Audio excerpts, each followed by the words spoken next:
Merci d'être venu pour ce side event intitulé « Le rôle des réseaux des professionnels des villes et territoires d'Afrique dans la lutte contre le changement climatique ».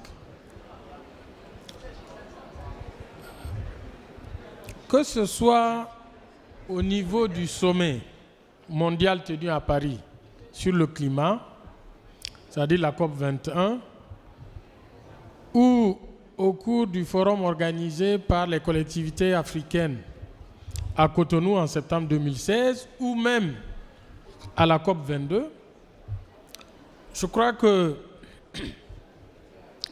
vous avez tous entendu, les élus locaux et régionaux ont renouvelé leur engagement dans la lutte contre le changement climatique. Je crois qu'on ne le dira jamais assez, sans les territoires, aussi bien en Afrique que dans les autres continents, il est très difficile de tenir les engagements que les États ont signés pour la lutte contre le changement climatique.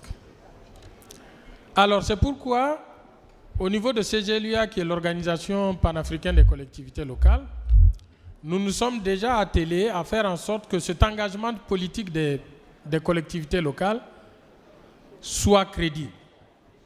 Et pour que cet engagement politique soit crédible, il faut que les collectivités territoriales aient les capacités techniques de monter des projets, d'avoir des financements, de les mettre en œuvre et surtout d'évaluer et de mesurer les différents résultats, les différents impacts de ces projets-là. Alors, c'est dans cette dynamique que CGLUA a mis en place depuis 2013 différents réseaux de professionnels des collectivités territoriales. Le premier réseau a été mis en place en 2013, c'est le réseau des directeurs financiers des villes et territoires d'Afrique, qui a réuni une centaine de directeurs financiers et qui ont pu suivre plusieurs formations de renforcement des capacités. Je me rappelle qu'en 2013, les directeurs financiers ont suivi une formation sur le PEFA, qui est un outil financier permettant d'améliorer la gestion financière des collectivités territoriales. En 2014, les directeurs financiers ont suivi une formation sur la notation financière des collectivités territoriales. Donc, quels sont les éléments qui sont pris en compte par les agents de notation quand elles notent les collectivités territoriales. Et en 2015, ils ont suivi une formation sur l'accès des collectivités territoriales au marché financier. Et cette formation a été délivrée par leurs homologues des villes du Cap, de Pretoria et de Johannesburg, qui ont une longue expérience d'accès au marché financier. Nous avons un deuxième réseau qui est celui des secrétaires généraux des villes et territoires d'Afrique, qui a connu 2 réunions. Une première réunion où ils ont suivi une formation sur l'évaluation des coûts de compétences transférés aux collectivités territoriales. Donc, un débat qu'on retrouve pratiquement dans tous les pays. Et une deuxième formation sur la gestion des ressources humaines. Le troisième réseau qui a été mis en place, c'est le réseau des directeurs des services techniques des villes et territoires d'Afrique. Ce réseau a été mis en place l'année dernière, en 2016, a connu sa première réunion à Abidjan sur le thème des enjeux climatiques. Donc ce réseau a regroupé une centaine de directeurs des services techniques des villes et territoires d'Afrique venant d'une quarantaine de pays.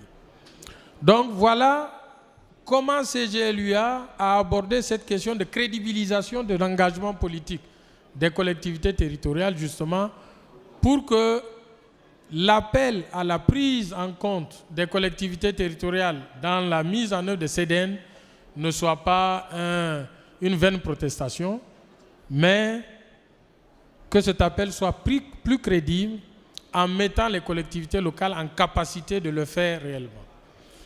Alors, sans plus tarder, je vais rapidement présenter les membres de ce panel. Vous avez à ma droite le maire de Grand Bassam, en Côte d'Ivoire, monsieur Georges Philippe Ezaï. Ensuite, vous avez au centre le ministre Dassigli Bernabé du Bénin, ministre de la décentralisation et de la gouvernance locale, en même temps président de la commission spécialisée de l'Union africaine sur la décentralisation, la fonction publique et les questions urbaines.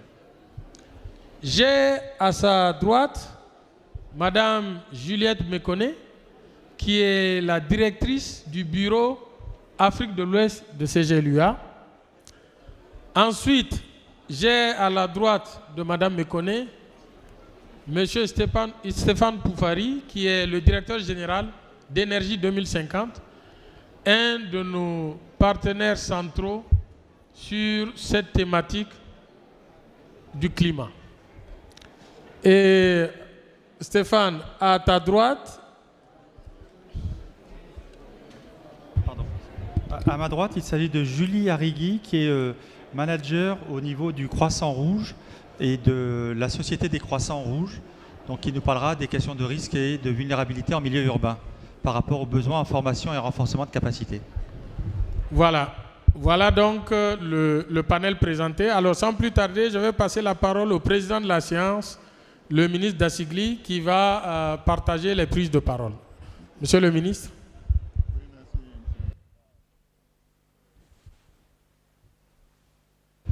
Ça ne reste pas debout. Hein.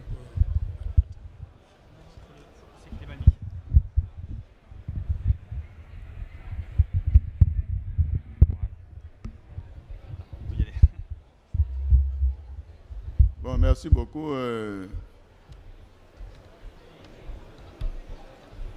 Donc je crois que Jean, il vient de planter le décor. Et comme il le dit, il revient. Il faut manger le micro. Manger. Il faut manger le micro. Comme il dit Jean-Pierre. Voilà. Paraît qu'il faut manger le micro. Donc je le mange très bien.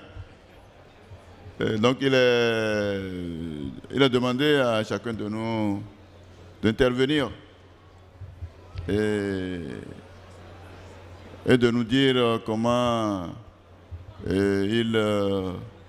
chacun perçoit la question de renforcement de capacité des premiers fonctionnaires de nos administrations locales, qui sont les secrétaires généraux, les responsables des finances et les directeurs des services techniques. Donc, sans plus tarder, je passe la parole à ceux qui veulent intervenir. Merci. Oui.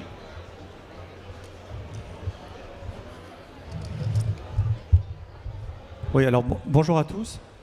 Oui. Notre ami François a déjà un peu introduit le débat et les enjeux. Et c'est vrai que vous avez déjà quasiment tous, je revois les visages, assisté à la session de ce matin quand on a parlé de territorialiser les CPDN et quand on a parlé d'accompagner les villes à avoir accès à la finance climat. J'imagine aussi qu'une partie d'entre vous ont assisté à l'autre événement quand on a fait la présentation du MOOC. Vous savez, les cours massifs en ligne gratuits, mis aussi en place par ALGA, donc la structure qui forme au sein de gouvernements locaux unis d'Afrique. Donc tout ça pour dire que vous avez déjà très certainement vu plusieurs opportunités pour voir et pour saisir l'importance qu'on va avoir de travailler collégialement à différents niveaux pour accompagner le renforcement de capacité et la capacité d'action des villes et des territoires africains.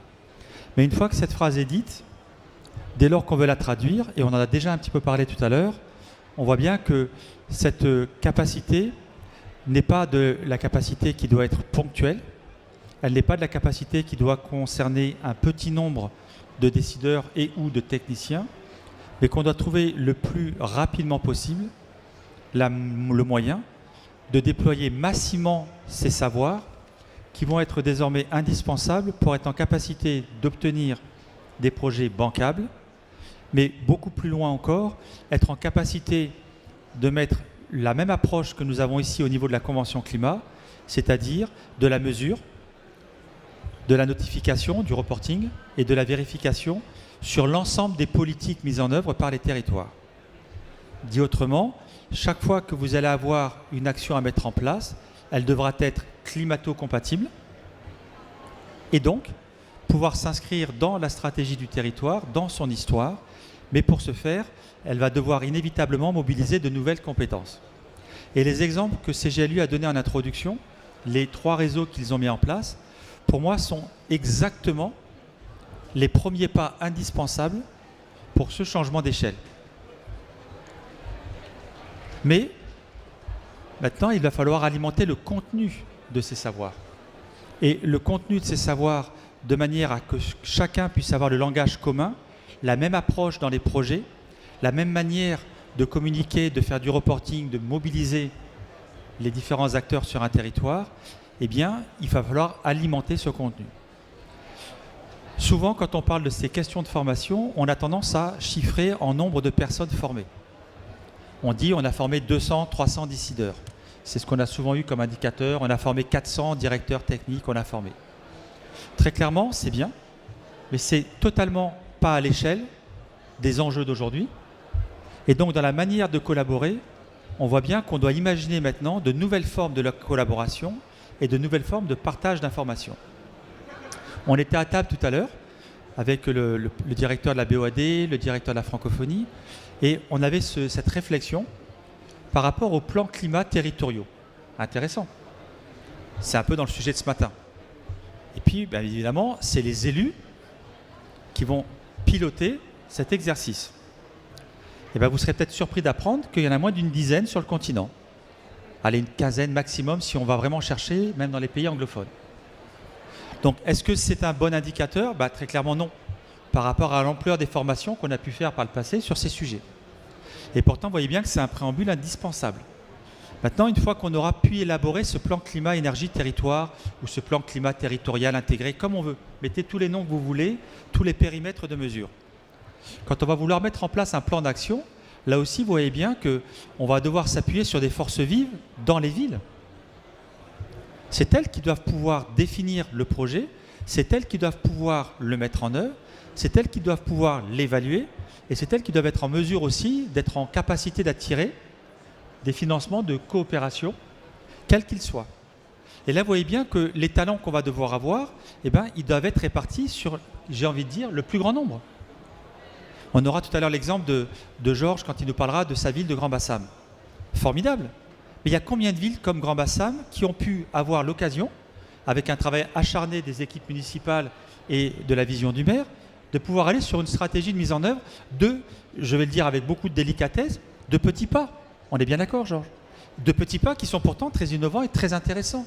Et vous voyez bien qu'aujourd'hui, c'est un problème d'échelle. Et donc, dès lors qu'on se pose cette question, le problème d'échelle doit être notre obsession. Donc, merci au réseau que met en place CGLU, mais là aussi, il va falloir qu'on trouve des moyens pour les démultiplier. La deuxième chose, c'est que j'ai employé un mot, et très rapidement, rendre climato-compatible. C'est peut-être la chose la plus facile à dire, la plus complexe à mettre en œuvre. Il va falloir que les villes puissent s'approprier ces sujets et être en mesure de développer de nouvelles compétences qui, pour certaines, n'ont pas encore expérimenté. La création de données statistiques à l'échelle d'un territoire, la capacité de créer de l'historique, la capacité de créer une mesure de l'additionnalité d'une décision politique, voire même la capacité aussi à pouvoir créer une feuille de route avec des priorités argumentées sur des choix coût-bénéfice, avec parfois plus d'adaptation qu'atténuation et parfois l'inverse. Donc là, vous voyez bien que toutes ces connaissances, et si on reprend une fois de plus la conclusion de ce matin, vous le faites déjà. Vous le faites déjà souvent bien, mais vous ne le faites pas toujours dans un contexte climato-compatible. Et aujourd'hui, on doit avoir l'ensemble des forces vives africaines qui doivent avoir la même approche, de manière à pouvoir non seulement mutualiser des outils, des pratiques, des mesures, Mais aussi, et là c'est peut-être le centre parce qu'on est en train d'avoir ce débat à Bonn, on n'est pas en train d'avoir le débat dans une assemblée générale de CGLU ou de différentes, j'ai envie de dire, comités ou autres de l'Union africaine, voire même Convention des maires ou autres, on est à Bonn ici. Et tout ce que vous et nous allons devoir faire ensemble, il va falloir que ce soit consistant avec les engagements des États. Donc vous voyez bien que l'importance de cette formation, de cet accompagnement, de ces renforcements de capacités, c'est bien sur des nouveaux métiers quand même. Bien sûr sur vos pratiques, vous êtes des leaders. Vous mettez au quotidien votre vision en œuvre, formidable. Mais aujourd'hui, pour pouvoir rentrer dans le grand agenda national, il va falloir qu'on aille sur des nouvelles compétences, sur de la formation de masse et sur aussi de nouvelles thématiques qui n'avaient pas ou peu été explorées.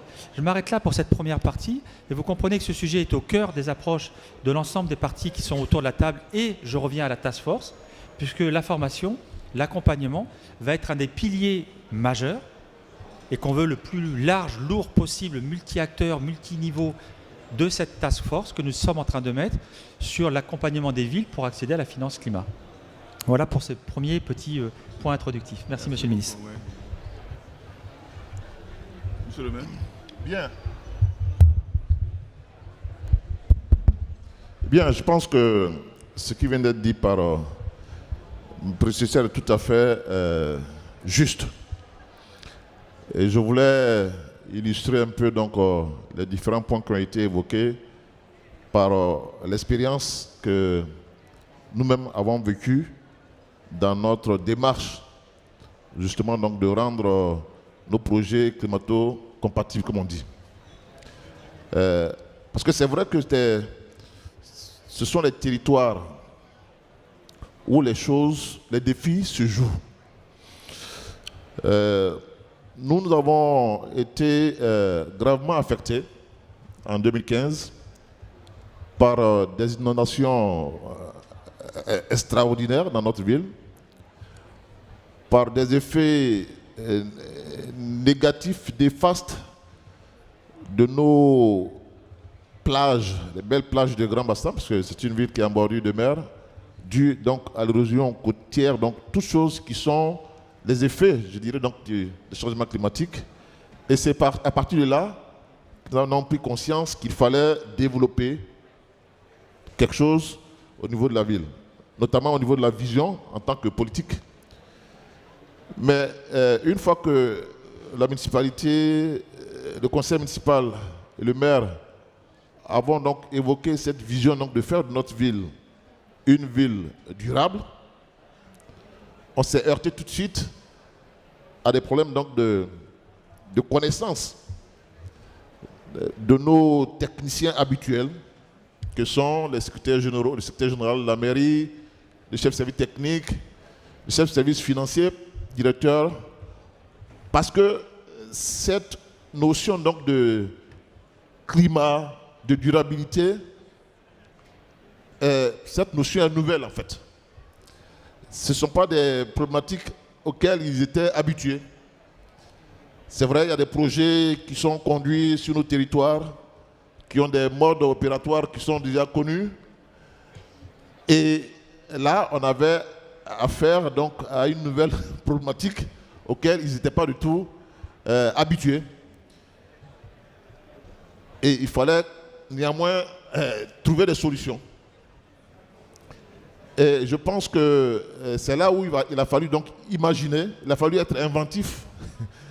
Et par la force des choses, on se retrouve à la COP 21, on fait un partenariat avec l'IFDD, et là on se rend compte que pour qu'on puisse avancer sur ce projet, donc, il faut forcément connaître des compétences internes à la mairie. Sinon, on ne peut pas donc faire les choses comme on le souhaitait. Et pour réussir ce qui a été fait, il a fallu que l'IFDD recrute pour la ville de Grand Bassam un expert, un consultant à demeure, qui est resté 6 mois au niveau de la mairie, qui a donc cette vision donc, projet climato-compatible, qui a Et c'est véritablement, je pense, c'est cela qui nous a aidés à vraiment avancer dans notre projet. Si on n'avait pas eu à demeure cet expert, ce consultant recruté par l'IFDD, je pense qu'on ne serait pas arrivé aujourd'hui où on en est. Donc c'est véritablement ce qui montre l'importance du renforcement des capacités de nos ressources humaines, je vais dire habituelles que nous avons dans les collectivités territoriales. De plus, vous savez très bien que les cadres organiques habituels ne sont pas adaptés, je dirais, à cette nouvelle vision, en fait, de tout ce qui concerne l'environnement et le développement durable. C'est un travail important de transfert de compétences, de know-how qui a été mis en place par cet expert, parce que non seulement il nous a aidé à bâtir notre plan, mais il a également fait de la sensibilisation, il a fait de l'éducation et pour notre personnel, et également même pour les parties prenantes locales, parce que même au niveau donc, de la population, ces notions de changement climatique, ce sont des choses qui, malheureusement aujourd'hui, ne sont pas tout à fait bien perçues par nos populations locales.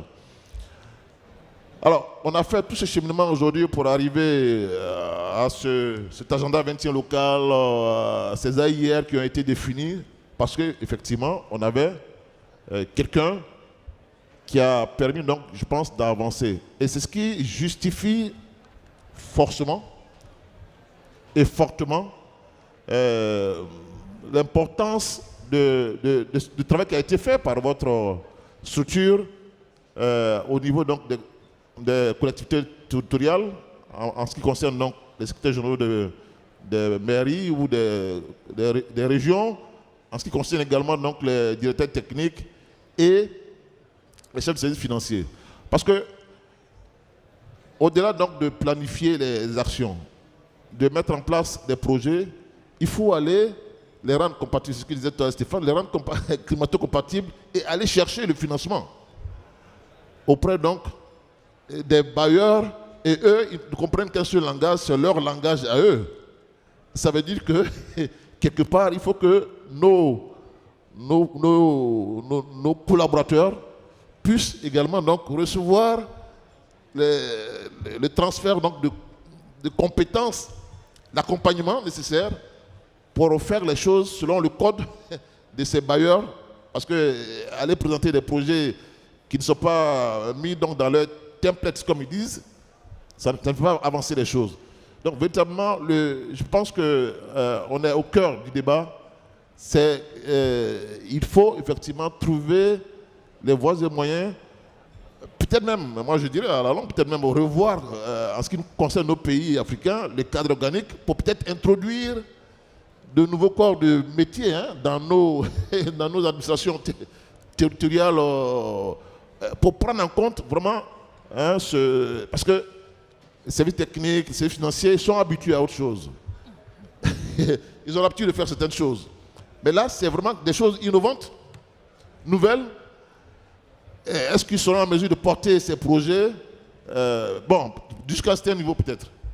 Et donc, véritablement, je pense que moi, je pense, à mon humble avis, après d'avoir fait cette expérience nous-mêmes, que quelque part, il faut passer le Rubicon, c'est-à-dire qu'il faut véritablement, certainement, introduire dans les corps de métier donc, de nos territoires des dames et hommes de développement durable ou des personnes qui peuvent écrire un projet pour aller chercher le financement. Et ceux-là, parce que c'est du long terme, et ceux-là donc devraient être en mesure de pouvoir porter nos différents projets qui sont définis donc comme c'est le cas donc, de Grand Bassam. Voilà pour l'heure donc ce que je voulais apporter comme petite contribution.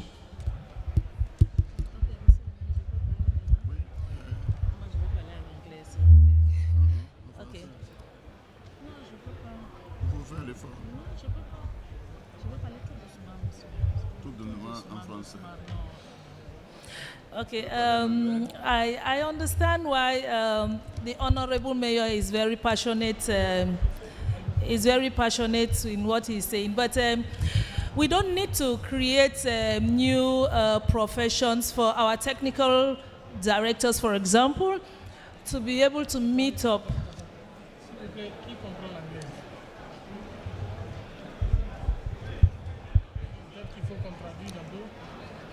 You speak French? Elle dit qu'elle va parler lentement. You speak French also? You speak French also? No, I don't speak French. Okay. Elle veut se débrouiller I'm en français. speaking English slowly. Tu veux te débrouiller en français? Slowly. No, monsieur le Tu veux parler français? ministre. No. Ou bien tu préfères qu'on traduise? Il y a un traducteur? Do we have a Tu préfères translator? qu'on traduise? Bon, vas-y. Okay. Je vais Okay, faire après, je lui donne. we do not need to create new professions On n'a pas besoin de créer de nouveaux for métiers our technical directors to be able to fit in into the global agendas as they're being defined. pour justement pouvoir être partie prenante dans les agendas mondiaux, là, les nouveaux agendas. They can always adapt because they have the basics. That's why UCLGA went on to group them up into networks. Ils peuvent s'adapter parce qu'ils ont la base. C'est pourquoi CGLUA a décidé de les mettre en réseau. If we have to create new domains, it means each time we have new agendas, development agendas, we'll need Si to nous devons change. créer de nouveaux métiers à chaque fois que nous avons de nouveaux agendas, We'll need to change professions. on risque de changer de boulot. Yeah, I do understand that there are a lot of technicalities in the agendas. C'est pas sûr que l'élaboration des agendas soit si technique que ça. We have technicalities and we have guidelines in the development agendas. Nous avons des trucs techniques, mais nous avons aussi The guidelines, des guidelines. Alors, comment je peux traduire guidelines en français? the guide. Des guides. Voilà. Okay, then we now bring this, our technical directors, we bring our city managers, we bring our financiers, so that they can be able to understand the technicalities that are on the table. Voilà. Donc, on peut effectivement amener les directeurs financiers, les directeurs des services techniques et les secrétaires généraux pour qu'ils comprennent un peu toute la technicité de ces thèmes. So the municipal development plans in Africa as they are right now don't take into consideration stricter sense of the technicalities like climate change. You hardly see many countries in Africa that do have climate change as a whole section in the municipal development plan. Les plans de développement communaux ne prennent pas forcément en compte la dimension changement climatique, mais il y a des collectivités locales en Afrique où on trouve tout un aspect dans le plan de développement sur ces questions de changement climatique. So now, if we ask the technical directors, for example, to produce the plans, Si on demande au directeur technique de produire les plans, we're going to see different plans coming up. And these plans may not be adequate to the funders. voilà, on risque de voir différents plans élaborés sans qu'ils soient pour autant, sans qu'ils répondent aux critères de ceux qui financent. Therefore, we bring them up, we create this network so that we may be able to build their capacities so that they're able to understand these technicalities as they evolve. Nous allons donc, l'idée de les amener, c'est de renforcer les capacités pour qu'ils puissent justement intégrer ces questions techniques. Another way that we try to build the capacities in the networks is to encourage decentralized cooperation among the cities. Une autre façon de renforcer les capacités techniques de ces techniciens-là, c'est de renforcer la coopération décentralisée entre les collectivités locales pour qu'ils échangent de l'expérience. Yes, they share their experiences. They identify best practices. Ils vont identifier les meilleures pratiques And also, they learn from each other because there are certain aspects that are very complicated. Someone said it, I think it is Stéphane who said it. Data collection. Ils for vont climate apprendre change. les uns des autres sur des aspects qui sont souvent très compliqués. Yeah, data collection, for example, is very complicated, and there is no way you can go around that if you have to implement climate change actions. La collecte des données est par exemple très compliquée et on ne peut pas s'en passer quand on mène une action sur le changement climatique. We look at the city managers, they too actually need to be there to coordinate the activities that are being implemented on the ground by the technical staff. Les secrétaires généraux doivent être là pour coordonner le travail qui est fait par les techniciens au niveau local. This morning on the panel for the task force panel, a lot was being said about the funding. Ce matin, sur le panel là de la task force pour l'accès des collectivités locales à la finance climat, beaucoup de choses ont été dites sur justement cette question. And when we talk about financing, it is not just having access to the funding. Quand on parle de financement, ce n'est pas seulement avoir accès aux fonds. It is also the management of the funds. C'est aussi et surtout la manière dont on va gérer ce financement. If you are unable to have clear, readable financial statements, Voilà. then you're out of it. Si vous êtes incapable d'avoir des rapports financiers bien clairs et bien acceptés, c'est que vous risquez d'être en dehors de tout ça. That's why at United Cities and Local Governments of Africa, C'est pourquoi à CGLUA, we decided to bring the finance directors together so that they can understand the importance of having a good financial statement. c'est pourquoi nous avons décidé d'amener les directeurs financiers pour les former à l'importance d'avoir des comptes financiers clairs et bien tenus. Finances also have very good, they have procedures that must be respected. If you don't respect the procedures, then you can't even have the monies. Therefore, we may talk about funding here today till tomorrow. If our finance directors are unable to manage the funds, then it is not worthwhile. Au niveau de ce financement-là, il y a des prérequis, des manières de présenter les comptes qui sont très très clairs et qui font que si vous ne les respectez pas, eh bien, ce n'est même pas la peine de parler de financement. Donc, il est important que les directeurs financiers prennent en compte cet aspect-là. Now, if we have the funds, we have the projects, we have to report on that project. We have to make sure that the impact is being felt. But of course, it's not the financier that will do the reporting.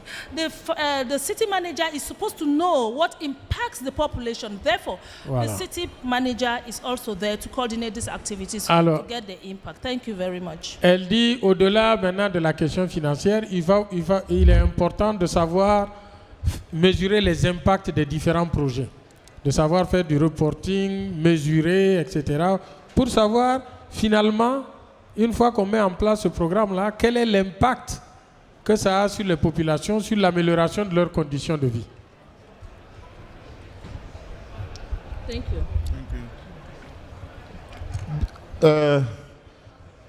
Je pense que notre collègue ou ami tout à l'heure, dans son intervention, effectivement, a indiqué une partie du fait que j'avais dit qu'il faut peut-être introduire dans le cadre organique des professions donc de nos communautés territoriales un monsieur ou une dame outillé développement durable. Ça ne veut pas dire que nous sommes contre ou nous ne sommes pas d'accord avec le renforcement des capacités des secrétaires généraux, des directeurs techniques ou des financiers. C'est ce que j'ai dit. C'est tout à fait louable ce qui a été fait. C'est même bien de le faire. Mais au-delà donc de ces personnes ou ressources qui permettent effectivement de faire fonctionner nos municipalités, le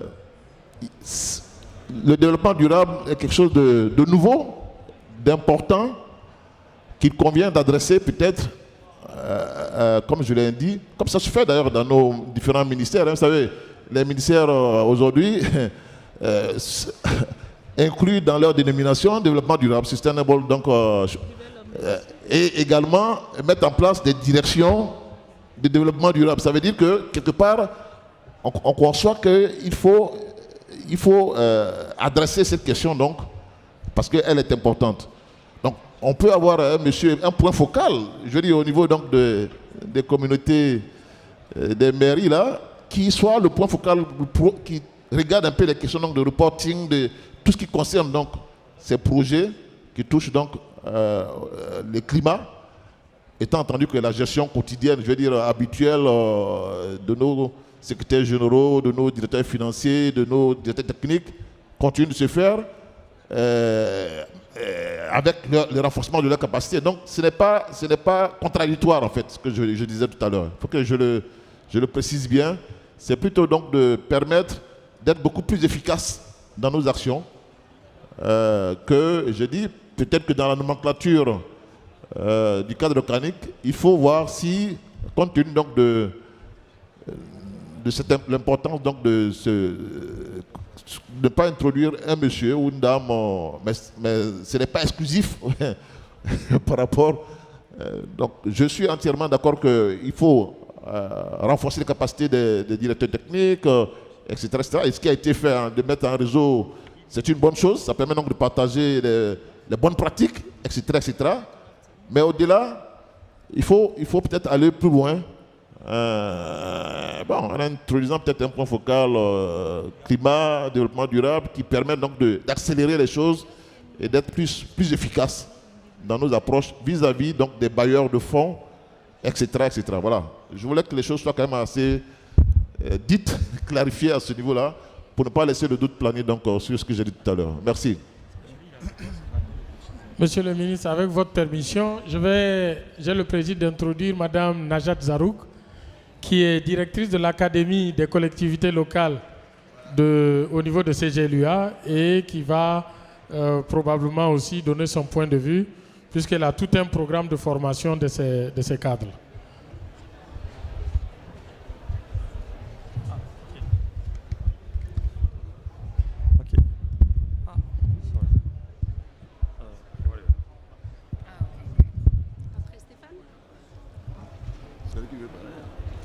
I will make the translation.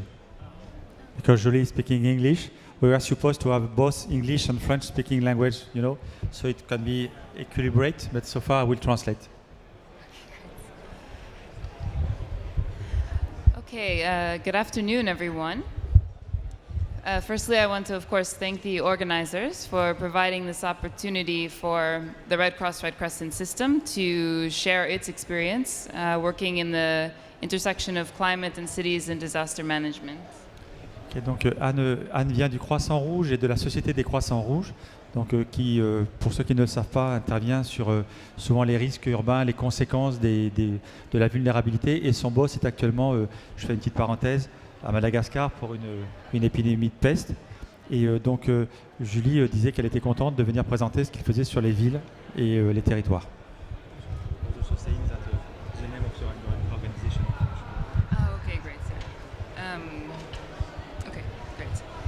So the experiences that I'll share are coming from this Red Cross Red Crescent system, which is in 190 countries and 160,000 local offices around the world, most of which are in cities and towns. Alors, ils sont présents dans 190 pays et dans 160 000 représentations dans les différents pays. Et elle va vous faire partager l'expérience du Croissant Rouge et de la Société des Croissants Rouges. So from our perspective, partnerships are critical towards meeting our adaptation goals. And most especially the experience and expertise of professionals working at the local level are invaluable. You can't put a price on the value of that in terms of meeting the ambitions in the Paris Agreement. So I really appreciate the interest of all of you in this topic as well. Alors, en synthèse, l'expérience des réseaux et puis aussi l'expérience des gens qui sont sur le terrain et qui travaillent est inestimable et très clairement sont les seuls moyens ou parmi les seuls moyens pour pouvoir atteindre l'ambition au niveau de l'accord de Paris. So from our view, there are a few very critical areas for professionals working in cities to engage within these processes. The first is at a national level, and I'm sure many of you are aware of the National Adaptation Plan process and the NDC process as well. Pardon, pour Anne, il y a plusieurs points qui sont importants. Tout d'abord, de s'inscrire dans le cadre national des plans d'adaptation et aussi dans les documents sous couvert de l'accord de Paris, qui sont vos contributions déterminées au niveau national. So the first is to remind, of course, that NDCs also have an adaptation component. They are not only about mitigation, and it's really critical for us to remember and ensure that at a national level, adaptation needs within a city are captured in both the adaptation plans as well as the NDCs. Alors, pour elle, il est important de rappeler qu'il y a une composante adaptation dans les CPDN, dans les CDN, et que ça doit prendre en compte bien évidemment le plan national d'adaptation, mais aussi prendre l'adaptation plus largement dans le cadre des CPDN. And it's professionals within a city who are the only ones that can ensure that that happens. So working together in the networks that exist that you have for a collective voice to ensure that the city priorities are reflected in these plans is the only way to ensure that they will be. Alors, et bien sûr, pour la mise en œuvre, travailler avec les professionnels qui sont eux-mêmes déjà dans la ville et sur le terrain, c'est le seul moyen de faire que les choses puissent continuer, s'assurer. Donc c'est quelque chose d'essentiel. Another really critical process that I think some of you are potentially following, but I want to highlight because of its importance, is the IPCC process, which happens in parallel to these negotiations. Alors, une deuxième chose qui est essentielle aussi de son point de vue, c'est de prendre en compte les travaux actuels du GIEC. Donc, vous savez, le groupement intergouvernemental des experts sur le changement climatique, qui sont aussi quelque chose d'important dans le cadre de l'accord de Paris. As I'm sure some of you are aware, the next assessment report is just beginning. That process is just beginning. And it's extremely critical that city views are captured in that process as well. Alors, comme vous le savez, actuellement, il y a un inventaire mondial qui est en train d'être fait. Donc, c'est un processus qui commence, mais il faut à tout prix s'assurer que les villes sont bien prises en compte dans cet assessment. Je ne sais pas comment on dit en français, cette analyse, voilà. So this is an area where collaborating with universities within cities will help to ensure that the right literature exists for city needs to be captured in this report, which will be ready in time for the revision of the Paris Agreement. Il est aussi essentiel dans le cadre de ce processus de travailler avec les universités de manière à pouvoir s'assurer que les données sont là et que la réalité, les besoins des villes sont bien pris en compte dans le document qui sera associé à la révision de l'accord de Paris milieu 2018 pour la date exacte. We often say that the future of Africa is urban. So it's really important to capture now those experiences for when the next Paris Agreement is revised. And the best way to do that is through this IPCC process.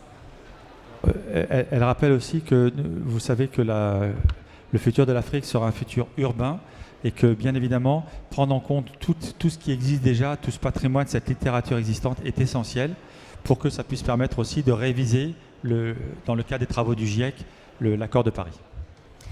The next third key point that I want to make is the inclusion now at a very local level of the most vulnerable people living within cities. Alors, elle a aussi 3 points clés à aborder et qu'on doit prendre en compte. C'est bien sûr, le premier point, c'est la question des populations les plus vulnérables qui doivent être prises en compte dans l'approche globale d'une ville. From a Red Cross, Red Crescent perspective, the most vulnerable people are often those living in high-risk areas and are most often affected by disasters. And they're most often the areas where the Red Cross, Red Crescent needs to support. Alors, d'une manière générale, ces populations vivent en plus dans les parties les plus à risque et les plus elles-mêmes vulnérables au niveau global. Et c'est le travail du Croissant Rouge et des sociétés décroissantes de s'attacher à travailler pour ces personnes. But despite their risks, they often have few opportunities to influence national planning, city planning, as well as global planning. And so that's where professionals working within a city can help to fill that gap. Et aussi, ce qui est très intéressant, je fais une petite parenthèse, c'est qu'effectivement, ces populations les plus vulnérables sont très rarement en position d'influencer la dynamique de planification de l'espace urbain. Et donc, c'est quelque chose qui est quand même central et qu'il faut prendre en compte. and also within helping to reduce the effects of disasters in those areas. The Red Cross has a priority around early warning, early action. We call it forecast-based financing. Alors, pour travailler sur ce sujet-là aussi, la Société des Croissants Rouges et la Croix-Rouge travaillent beaucoup pour les systèmes d'alerte précoce et les systèmes d'intervention précoce, avec notamment une facilité de financement sur ce sujet. This is a consultative process. It can be at city level or national level to look at the forecasts which are available within a specific context and develop specific plans to ensure specific activities happen before a disaster occurs to try and prevent that disaster from occurring in the first place. Sorry, that was long. I do my best. Non, en fait, elle expliquait que justement le travail là, c'est de regarder un peu toutes les données hystériques et de prévision, l'historique et de prévision, de manière à pouvoir anticiper au mieux les événements, de pouvoir agir au plus près dès lors qu'un événement se produit. This is an area where we see increasing interest at many levels, and we would be happy to share experiences with any city which is interested to learn more about this approach. Alors c'est une approche et une démarche qui suscite de plus en plus d'intérêt des villes, et je le confirme très clairement.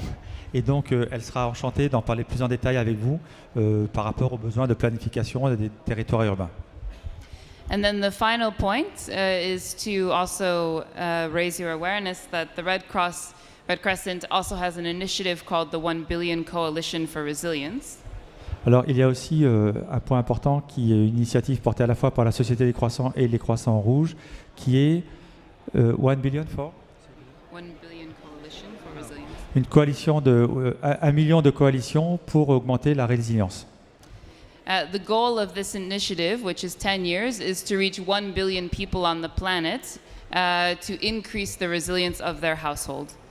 Alors l'objectif de cette initiative est dans les 10 prochaines années de pouvoir améliorer la qualité de vie de 1 milliard de personnes sur Terre.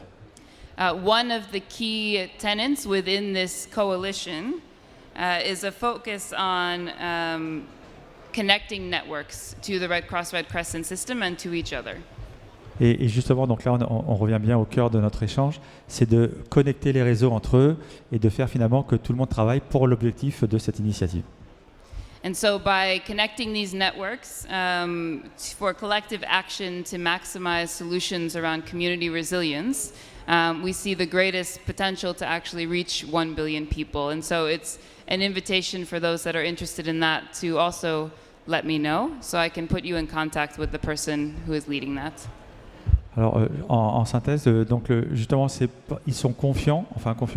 Ils pensent que c'est un objectif atteignable, sous réserve que les réseaux eux-mêmes se connectent entre eux.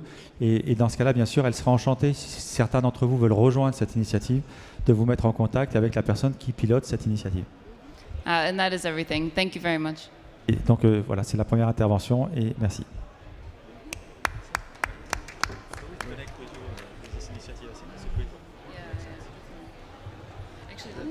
Oui, de l'académie.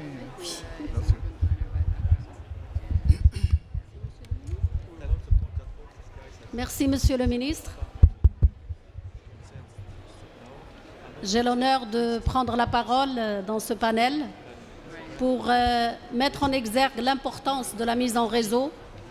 Je suis de ceux et celles qui croient dans la mise en réseau pour renforcer les liens, pour valoriser ceux qui en font membres, pour renforcer leurs capacités, leur permettre d'échanger leurs bonnes pratiques, leurs mauvaises expériences, why not, de s'informer mutuellement. Et à CGLUA, nous avons une pratique de mise en réseau. En 2011, on a mis en place le réseau des femmes élues locales d'Afrique. Et je vois que nous avons l'honneur d'avoir parmi nous la présidente, Madame Célestine. Elle est ici. Elle préside le réseau des femmes élues locales d'Afrique. Je crois qu'elle est la 5e présidente. C'est un réseau qui fait du bon travail, qui est basé sur la bonne gouvernance et également sur l'alternance. Les autres réseaux qui ont vu le jour, grâce à une initiative de mon collègue Yatta, M. François Yatta, nous avons maintenant le réseau des city managers, nous avons le réseau des directeurs techniques et des directeurs financiers. ce seront des leviers stratégiques pour notre organisation, pour renforcer leurs capacités, pour vraiment les rendre visibles, parce que c'est de ça qu'il s'agit. Ça se fait dans les entreprises privées, ça se fait dans les organisations internationales, ça se fait au niveau des administrations publiques, et bien pourquoi pas au niveau des collectivités territoriales. Alors ces réseaux, ils ont leur structure de gouvernance, ils les tiennent périodiquement, ils auront lieu prochainement, et nous allons mettre à leur disposition des programmes de formation pour vraiment renforcer leurs capacités, les rendre ces leviers sur lesquels s'appuie notre organisation et s'appuient nos membres également. Lorsque, par exemple, une association nationale ou une commune, elle peut avoir un seul interlocuteur, en l'occurrence ce réseau, qui porte la voix de ses membres, qui fait passer les messages, qui fait du plaidoyer, qui transmet les problématiques vécues au quotidien, ça permet d'avoir un dialogue très serein et très sérieux entre les collectivités territoriales et entre ces réseaux. Je me permets de citer le réseau des femmes élues locales d'Afrique, et Madame Célestine peut en témoigner. Aujourd'hui, elle est la voix unique des femmes élues locales d'Afrique. Elle les écoute, elle dialogue avec elles, elle discute avec elles, et elle porte leurs problématiques, leurs soucis, leurs attentes, leurs priorités à tous les niveaux, au niveau national, au niveau territorial, au niveau régional, au niveau continental et même au niveau global, au niveau de notre organisation CGLU et au niveau de la communauté internationale. C'est notre rêve aussi pour les réseaux des managers territoriaux qu'ils deviennent ces leviers solides, fiers de leur existence, qui portent la voix de leurs membres, qui impactent le vécu, qui renforcent les capacités, qui croient dans leur métier, qui partagent les mêmes valeurs, qui partagent les mêmes soucis et qui peuvent avancer ensemble. Côté formation, renforcement des capacités, nous sommes en train de finaliser un master professionnel qui va être, j'espère, mis en place à partir de l'année prochaine et qui cible ces 3 filières professionnelles. Les city managers ou les secrétaires généraux de communes, les directeurs techniques et les directeurs financiers.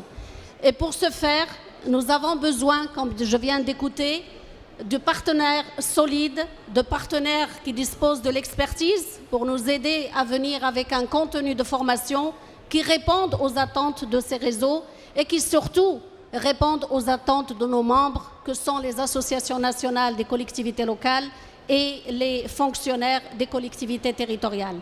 Voilà, Monsieur le Ministre, ce que je souhaite partager avec vous. Merci infiniment. Merci beaucoup, merci Madame.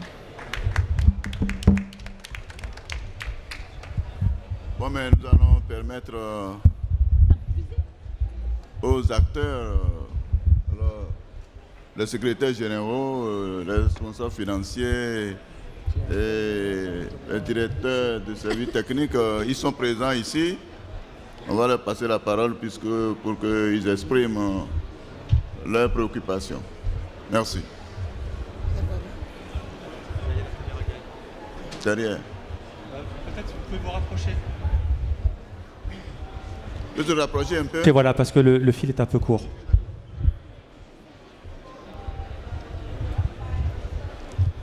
Merci, Monsieur le ministre. Oui, merci. Alors, moi, je ne suis pas directeur technique, directeur financier, secrétaire général. Alors, je suis M. Agui, conseiller technique du directeur général de la décentralisation et du développement local au ministère de l'Intérieur et de la Sécurité en Côte d'Ivoire. J'appuie le directeur général auprès des collectivités dans le domaine de l'environnement, des ressources naturelles, du climat et du développement durable. Oui. Et c'est en cette qualité-là que j'ai voulu intervenir. Je voulais remercier donc, féliciter les brillants panélistes pour la qualité de leur intervention, leur enseignement. Et je voulais donner, donc, faire une petite contribution par rapport à l'expérience que je vis au quotidien. Je suis un peu gêné que ce soit un maire de la Côte d'Ivoire qui fasse des propositions.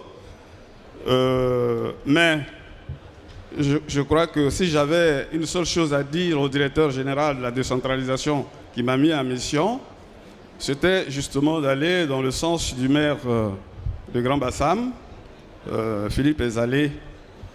C'est vrai, c'est une très bonne chose que de renforcer les capacités de ceux qui travaillent avec les élus locaux. En Côte d'Ivoire, il y a eu déjà des séminaires de renforcement et M. Yalta François, que nous connaissons très bien, a fait ce bon travail et nous les encourageons. Ce dont il est question, il faut savoir que les maires travaillent avec des cadres compétents, mais c'est dans une administration. Et comme dans toute administration, les gens sont pris par le quotidien. Alors donc, il faut bien savoir de quoi on parle. Si nous devions résumer, mais ça avait beaucoup de prétentions que je le fais, la COP23 qui est dédiée au financement, depuis que nous sommes venus, c'est le renforcement des capacités. Renforcement des capacités. On nous dit qu'il y a beaucoup de fonds, mais nous ne sommes pas en capacité de les capter parce que justement, nous ne savons pas monter des projets. Ce que je voulais dire clairement, c'est que c'est vrai, moi je ne connais pas très bien le profil de ces gens-là, des directeurs techniques, financiers qui travaillent avec les élus, mais c'est une équipe finalement qui fait un projet. Voilà, il faut d'abord retenir cela. Le directeur technique, même s'il n'était pas pris par le quotidien, les déchets, tout seul, il ne peut pas monter un projet. C'est une équipe. Ça, il faut déjà le savoir. Mais j'insiste pour dire que ils sont pris au quotidien. Donc, ils ne peuvent pas faire cela. Faire le projet, monter des projets, c'est une activité à plein temps. Voilà. Et ce sont des spécialistes. Il faut bien savoir. Je m'excuse, mais moi-même, je suis économiste de projet. Mais quelle que soit votre qualité, si vous seul, vous faites un projet que vous donnez aux gens, on dit, mais vous n'avez pas la science infuse. Vous n'êtes pas sociologue, économiste, tout. C'est une équipe qui fait le projet. Moi, je pense que quand le maire de Bassam dit, il faut de nouveaux métiers. D'abord, là aussi, il faut s'attendre. Même en dehors du climat, les administrations évoluent et il y a de nouveaux métiers qui se créent. Moi, je suis forestier. Il y a de nouveaux corps, il y a de nouveaux métiers forestiers qui se créent. Voilà, ça c'est déjà très important, d'une façon générale. Une des opportunités aussi de la lutte contre le changement climatique, il m'a semblé que c'était aussi la création d'emplois. Donc si on crée aussi de nouveaux métiers, je pense qu'il n'y a pas de problème à ce niveau, il me semble. Bref, je pouvais dire les choses à satiété, mais il me semble, moi qui appuie les collectivités dans les domaines que j'ai cités, je crois qu'il faut aller vers l'ingénierie de projet. C'est-à-dire, il faut une équipe qui appuie les directeurs techniques, qui appuie les secrétaires généraux, qui appuie les directeurs financiers. Mais vous avez oublié un réseau, ce sont les directeurs de la planification dans les régions aussi. Ça également, il faut les ajouter à votre liste de projets. Je pense que ce que je dis est important. Il faut des gens qui soient dans les collectivités pour ne faire que ça. Parce que remplir une fiche de demande de projet, ce que les gens du ministère de l'Environnement disent là, la note conceptuelle, je vous dis, vous avez beau faire des ateliers, tout ça, le directeur technique ne comprendra pas. Moi-même, je suis environnementaliste, mais la notion de climat a dépassé tout le monde. Je vais vous dire. Allez-y même demander aux gens de l'environnement qui sont des spécialistes. Maîtrisent-ils tous les rouages? Je ne suis pas trop sûr. Bref, je voulais m'arrêter là pour appuyer cette idée qu'il faut qu'il y ait des spécialistes, des ingénieurs, enfin des spécialistes en projet pour monter des projets, capter les financements, venir les donner aux directeurs financiers, appuyer tous ces cadres avec lesquels les élus locaux travaillent. Moi, c'est la démarche que je voulais suggérer et arrivé à Abidjan, je voulais terminer par là. Je pense que la RDCI et l'UVIC aussi doivent se mettre d'accord pour voir dans quelle mesure on peut avoir une cellule de gens qui rédigent les projets à la Direction générale de la décentralisation, les idées devant venir du terrain, et c'est là que les DT, leur renforcement de capacité, c'est important, parce que c'est eux qui doivent insuffler les idées et donner à une équipe permanente pour le faire. On peut avoir des points focaux spécialistes dans les collectivités. Je voulais appuyer cette idée qui m'a semblé très bonne. C'est une contribution Je vous remercie.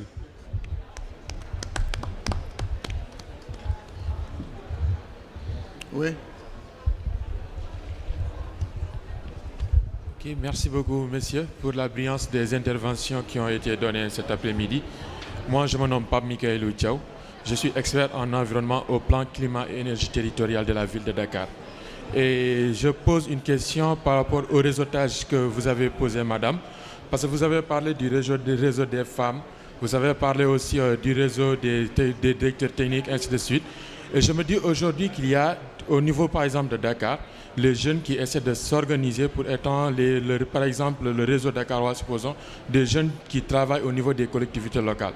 Mais au niveau de CGULIA, comment vous intégrez ces jeunes qui ont choisi de travailler au niveau des collectivités locales? Parce que, par exemple, l'avenir de ces collectivités locales, ou bien ces jeunes qui ont choisi d'y travailler, l'instauration des plans de formation pouvait être meilleure si on pouvait regrouper ces jeunes, essayer de voir les besoins de formation, adapter un peu les formations que vous offrez, que ce soit en planification, en élaboration de projets, en intégration du volet changement climatique dans la planification. Essayez de voir comment vous pouvez mettre en place un réseau des jeunes qui travaillent au niveau des collectivités locales. Et je voudrais un peu que vous nous donniez un peu votre part sur ces questions. Merci.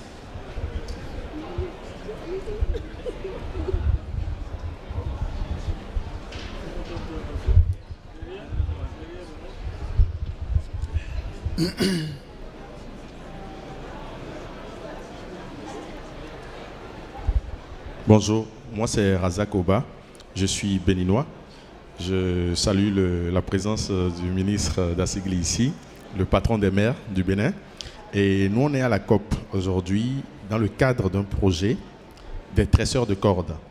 On a réalisé un film sur la déforestation pour sensibiliser la jeunesse sur les effets liés au changement climatique. C'est pour ça que je suis avec Alan Outonji, c'est le représentant des enfants du Bénin. Donc, alors moi j'ai suivi avec intérêt les débats et je pense que le développement c'est vraiment à la base. Au-delà de tout ce qui est politique publique, étatique et tout, il faut bien transférer les ressources localement pour permettre des actions vraiment concrètes sur le terrain. Et moi je propose une création de cadres de concertation sur les questions liées au changement climatique et en impliquant bien sûr le conseil municipal et les jeunes dans les collectivités. Aussi, effectivement, on parle de renforcement de capacité, c'est vrai, on en a besoin pour que les gens soient outillés pour vraiment atteindre les objectifs de l'accord de Paris et qui est aujourd'hui le débat, hein. Donc voilà, essayez aussi d'une manière ou d'une autre de préparer ou bien d'organiser ce que j'appelle des regards croisés. Monsieur le ministre, oui. je souhaiterais avoir des débats sur les regards croisés, c'est-à-dire que les expériences dans des collectivités comme Copargo qui ont marché, pourquoi ne pas les partager avec les autres collectivités en fonction de la réalité de chaque collectivité, valoriser les territoires et essayer d'avancer pour que l'année prochaine en Pologne, qu'on dise voilà, le Bénin a avancé sur tel ou tel aspect. Voilà ce que je voulais proposer. Merci. Merci beaucoup. Non, je voudrais lui dire déjà que comme c'est le Bénin qui parle au Bénin, que ce que vous souhaitez est dans le cadre de l'intercommunalité. On peut faire beaucoup de choses. Sur l'intercommunalité, ça veut dire que ça regroupe déjà un groupe de communes dans une zone donnée.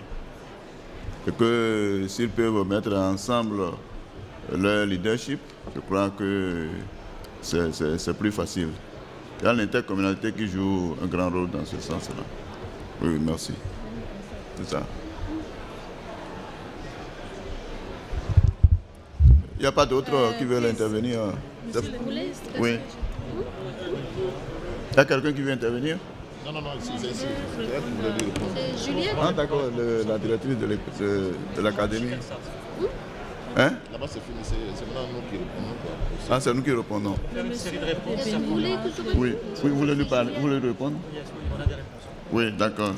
Yes, I just want to tell you that, yeah, and my little son, yes, we have the Covenant of Mayors for Climate and Energy. Gafaru, please, in a few minutes, you get in touch with him.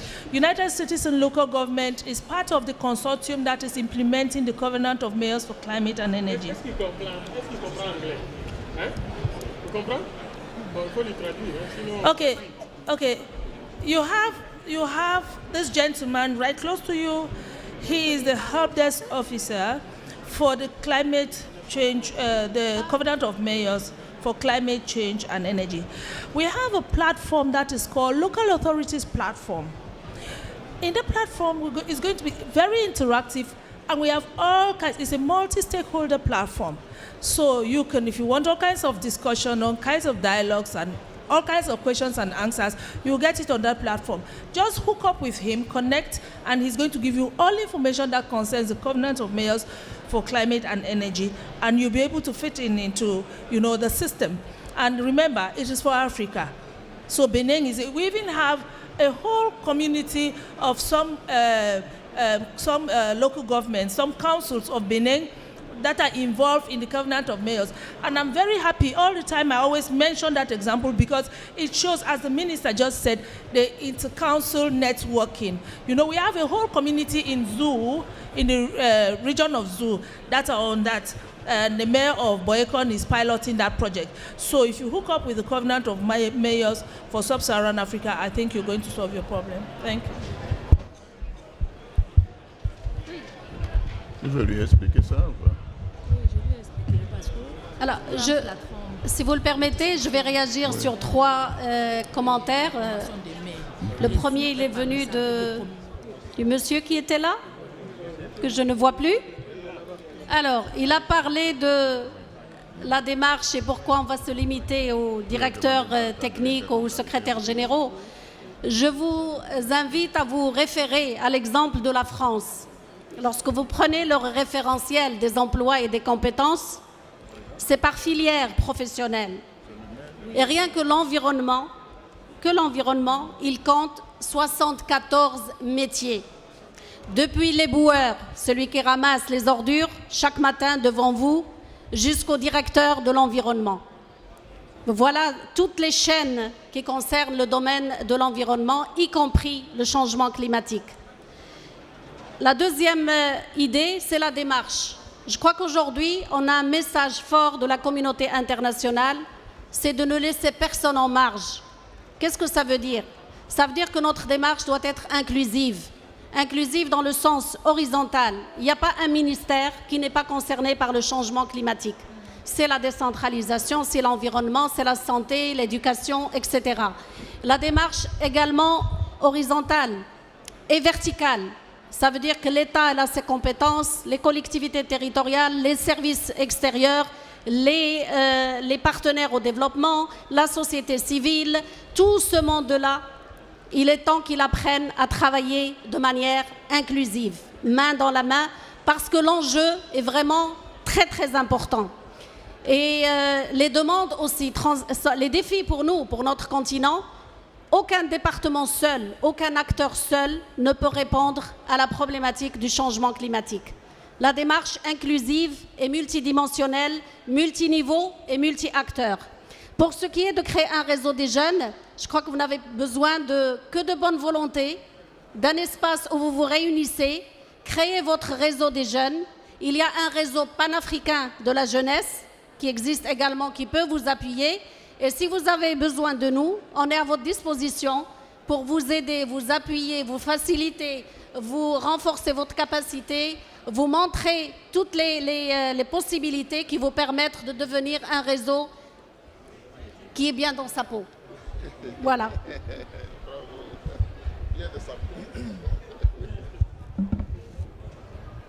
Merci. Bon, les questions sont bonnes et les problématiques énoncées sont bonnes, mais je voudrais juste qu'on se souvienne de qu'est-ce qu'on essaye de passer comme message. Parce que, bien sûr, répondre juste par du renforcement de capacité aux problèmes de mise en œuvre, on le sait tous, on est tous des vieux routiers, c'est une gageure. Mais néanmoins, il ne faut pas voir cette formation On n'a pas l'intention de transformer un ministre, on n'a pas l'intention de transformer un maire en un monteur de projet. C'est quand même très clair. On a la chance et le privilège de travailler avec nos amis de CGLU Afrique, et vous savez qu'Energy 1050 en est très fier. On a participé à la première formation des directeurs des services techniques à Abidjan. Je crois que François l'a présenté dans une de ses précédentes interventions, et on avait, je crois, 150 ou 200 maires de, je ne sais plus combien de pays, mais c'était quand même un nombre significatif de pays. Qu'est-ce qu'on leur a passé comme message? Bien sûr, on ne leur a pas montré le montage de projet. On leur a montré qu'est-ce qu'eux devaient demain être en mesure d'exiger de leurs équipes. Ne nous trompons pas de débat. Le renforcement de capacité n'a pas vocation à transformer chaque acteur de la ville en un monteur de projet. Ce serait merveilleux, mais ce serait du gâchis. Chacun a un temps précieux et la mise en œuvre va demander tout aussi de temps que du leadership. Dans ces coalitions que nous sommes en train d'organiser, et le professeur Zarouk en a parlé, l'expérience du maire, toutes nos expériences cumulées, quel est l'objectif? C'est que chacun comprenne l'agenda global versus l'agenda local. Moi, mon objectif, c'est que tous les maires puissent être en capacité de comprendre ce qu'ils peuvent, ce qu'ils doivent ou devraient, et ce qu'ils doivent ou ne doivent pas faire. Pourquoi? Une absence d'action va créer des complexités pour un territoire. On n'est pas là pour donner des solutions. Chaque territoire a son histoire, son patrimoine. L'exemple de Grand Bassam est un très bon exemple. C'est une ville historique qui, je peux me permettre de le dire sous couvert du maire, s'est questionnée sur son futur. On est d'accord? Elle a regardé quelle était son histoire de demain. Très important. Chaque territoire va avoir sa particularité d'énergie, d'émotion, de talent, d'économie possible. Donc, ne nous trompons pas, nous devons nous faire de la formation de masse sur les enjeux. Et pour certains acteurs qui vont devoir être les acteurs de la mise en œuvre, avoir des formations beaucoup plus poussées pour qu'ils deviennent des porteurs de projets qui répondent aux critères d'aujourd'hui. Voilà l'enjeu. Et le maire continuera à porter sa vision, mais chaque fois qu'il se projettera, il parlera climato-compatible. Quand il parlera à un ministre, il parlera CPDN. Quand il parlera, et le ministre, quand il parlera aux villes, il parlera son CPCN décliné sur ses territoires. C'est ça l'enjeu, pour qu'on ait des coalitions multi-acteurs sur la mise en œuvre. Et les jeunes, comme les autres, bien sûr, sont des parties prenantes. Quelle que puisse être la forme, chaque cas devra être organisé. Par contre, un point qu'on a dit dans une autre table ronde qu'il faut ici rappeler, c'est qu'on va être confronté à des agendas de la mise en œuvre. Ce n'est pas parce qu'on aura imaginé une ville en 2030, 2050 ou au-delà qu'il ne va pas se dérouler un certain temps et donc des priorités. Et là, j'en reviens à ce qui a été dit tout à l'heure par Julie ou par les jeunes, c'est qu'il va falloir aussi que toute la commune, tous les acteurs acceptent cette priorité. Parce qu'il va y avoir des actions à fort levier d'adaptation, des actions à fort levier de réduction de gaz à effet de serre quand besoin est, voire même des actions, comme hier le maire l'a présenté, à fort levier symbolique. On est d'accord? Quand tu as électrifié le pont, parce qu'il y a un symbole. Et le symbole, c'est aussi une identité d'une ville qui peut s'approprier un enjeu climato-compatible. Vous comprenez? Donc, tout ça, faites-nous confiance, bien sûr qu'on a envie de le prendre en compte. On a l'exigence de le prendre en compte. Mais on n'a certainement pas l'intention d'avoir X millions de monteurs de projets, parce qu'on veut surtout que X millions de professionnels dans leurs métiers respectifs prennent en compte la composante climatique pour soutenir la mise en œuvre sur leur territoire et que les territoires puissent soutenir la mise en œuvre des engagements nationaux dans le cadre de l'accord de Paris pour diminuer la contrainte climatique. Vous voyez, donc c'est ça les coalitions qui sont en jeu, et on n'est pas en train de dire on veut former de manière éternelle la planète, non. On veut former que chacun dans sa compétence respective puisse agir au plus près des enjeux climato-compatibles pour son territoire. Vous voyez que l'équation, c'est une espèce de révolution, et oui, ça va créer peut-être pas de nouveaux métiers si on veut jouer sur le mot, mais de nouvelles compétences, oui, donc de nouveaux talents. Mais bien sûr, c'est vrai. Parce que l'exemple de Dakar, et tu l'as très justement rappelé, et on a ici des acteurs de la ville de Dakar, c'est un processus qui s'est construit, qui va s'organiser sur du multi-acteurs, mais qui aujourd'hui en l'état est un cas d'école. Et demain, il faut qu'il y ait 500 000 Dakar en Afrique. Il faut qu'on ait 500 000 grands bassins en Afrique. Et ça va demander un talent qu'aujourd'hui, on n'est pas en mesure d'avoir. Vous voyez, donc, ces coalitions d'acteurs dont je crois tous on a parlé, c'est ça. Et c'est pour ça que nous, on est tellement engagés auprès de nos amis, parce qu'on sait que c'est la bonne issue. Mais prenez-le en modestie, en aucun cas en de l'ingérence par rapport à vos compétences, parce que personne n'a questionné vos compétences. Jean-Pierre l'a rappelé tout à l'heure, vous faites ça au quotidien. On n'est pas là pour vous dire que vous faisiez mal. On est là juste pour ouvrir une fenêtre sur le rendre climato-compatible. C'est déjà un énorme challenge. Voilà. Donc c'était une intervention pour qu'on aille bien dans la bonne direction, et je vous redonne la parole, bien sûr, Monsieur le Ministre. Merci. Bon, je crois que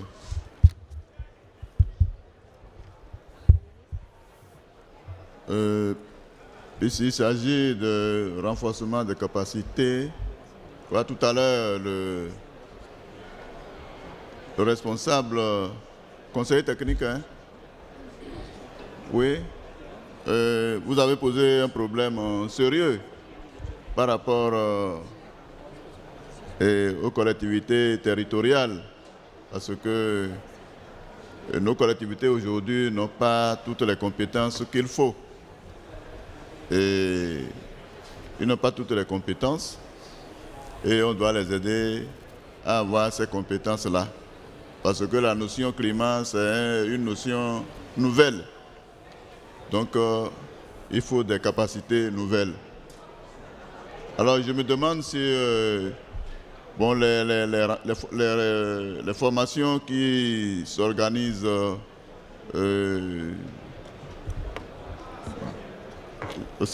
niveau de CGIA, oui, les formations, est-ce qu'il ne faut pas organiser les formations par pays?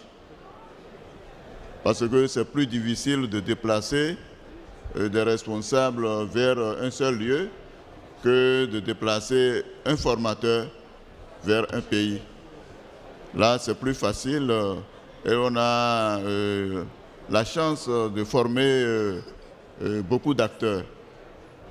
Bon, nous, aujourd'hui, on est dans une expérience où nous avons le centre de formation pour l'administration locale. Et nous avons demandé à Jean-Pierre de faire en sorte que le master en formation locale puisse être dispensé au niveau de notre centre de formation pour l'administration locale. Le centre doit devenir plus grand puisque nous sommes en train de construire le siège et nous avons un budget de près de 5 milliards. 5 milliards et les partenaires techniques et financiers nous ont demandé de redimensionner. Nous l'avons redimensionné à 3 milliards et quelques. Et je crois que les travaux de la construction doivent démarrer avant la fin de cette année. Alors, c'est une expérience que nous sommes en train de faire. Et cela nous permettra de former sur place des agents territoriaux. Et on a adopté le statut particulier de la fonction publique territoriale très récemment. Et je crois qu'avec ce centre, il y a la formation continue. Formation continue pour les élus, les maires, les chefs d'arrondissement et autres. Et il y a la formation diplômante pour les agents territoriaux. Et nous pensons que si cette expérience peut être, bon, pas multipliée, mais essayée dans les autres pays d'Afrique, on peut régler vraiment ce problème de pénurie en compétences. Puisque nous sommes en train de voir, Monsieur le maire, vous êtes à côté de nous. Ce n'est pas facile, vous n'acceptez pas souvent qu'au niveau de la portion centrale, on mette à votre disposition des cadres qualifiés. Ah bon? Oui, je dis ça. Et... Bon, je suis le porte-voix des collectivités territoriales, en même temps que je suis au niveau de la portion centrale. Donc, bon, oui, voilà. Alors nous sommes en train de demander de voir aussi dans les nouveaux tests, puisque nous sommes aujourd'hui en train de vouloir faire la relecture des tests qui régissent la décentralisation chez nous. Et c'est de voir si on ne peut pas introduire certaines dispositions qui permettent à l'État central de mettre à la disposition des collectivités territoriales des compétences qui leur permettent de faire face aux enjeux de nos jours, aux enjeux d'aujourd'hui. Ça nous permet d'aller de l'avant et je crois que CGE, l'UA est là et nous avons notre plaidoyer, c'est pour que les territoriales puissent accéder directement au fonds. Mais si elles accèdent au fonds, il faut qu'elles aient les compétences. Et c'est pourquoi nous souhaitons que CGLUA ait le statut de partenaire privilégié au niveau de ce fonds. Ça lui permet d'accompagner les collectivités territoriales. Et mon souhait, c'est que les maires puissent jouer la partition au niveau de leur association pour que cela puisse être vraiment, notre souhait puisse se réaliser. Je voudrais donc, au nom du Présidium, remercier nous tous, nous qui sommes là aujourd'hui et ce soir pour cet atelier. Je ne sais pas si, monsieur, vous n'avez plus rien à dire, donc au nom de nous, je pense que la séance est bien déroulée et on peut dire que merci à tout le monde.